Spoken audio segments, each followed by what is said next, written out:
நீங்கள் வெஸ்டர்ன் மீடியாவை பார்த்துட்டு நிறையா இன்ஃப்ளூயன்ஸ் ஆகிறாங்க. இந்தியன் மீடியாவுக்குமே வந்து வெஸ்டர்ன் மீடியா என்ன சொல்லுதோ அதை தான் வந்து போடுறாங்களே வெளியே இங்கே ரியல் சுச்சுவேஷன் என்னென்னு தெரியறதில்ல. இங்கே ரியலாகவே நிமோனியா, ஆஸ்மா பேஷண்ட்ஸ் இப்போ அதிகமாக ஆகிறதுக்கு காரணம் என்னென்னா இந்த கிளைமேட்டு தான். இப்போ பார்த்தீங்கன்னா நான் இருக்கிற சிட்டிலேயே பார்த்தீங்கன்னா 0 டிகிரி போகுது. ஸோ இந்த கிளைமேட்டில் டிசம்பர் ஜனவரியில் இப்போன்னு இல்லை, நான் வந்து 2013 சைனாவில் இருக்கேன். எப்பயுமே டிசம்பர் ஜனவரி பிப்ரவரி மந்தில் நிமோனியா வந்து கொஞ்சம் அதிகமாக தான் இருக்கும். அதே மாதிரி இன்ஃப்ளூயன்ஸான்னு சொல்கிறது, ஃப்ளூ, இது எல்லாமே நார்மலாகவே அதிகமாகும் டியூ டு கிளைமேட் சேஞ்சஸ் தான்.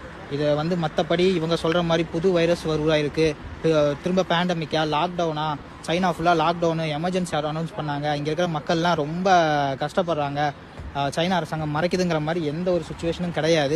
நீங்கள் உண்மையான கல நிலவரத்தை பாருங்கள். இந்த யூடியூப்பில் உட்காந்துட்டு தமிழில் இங்கே சைனா வந்திருக்கவும் மாட்டாங்க, வந்து பார்த்துருக்கவும் மாட்டாங்க, அதே மாதிரி இங்கே என்ன நடக்குதுன்னு தெரிஞ்சிருக்காது, சும்மா அடிச்சுடுறது இஷ்டத்துக்கு.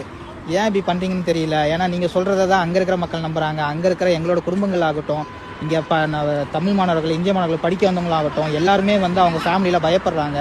நீங்கள் அங்கே போடுற தேவையில்லாத தகவல் கொடுக்குறதும், அதே மாதிரி யூடியூப் கிடச்சிருச்சு நம்ம தான் பெரிய இது அப்படின்னு நினச்சிட்டு போடுற வீடியோஸை நம்பி அவ்வளோ எங்களோட ஃபேமிலிஸும் பயப்படுறாங்க.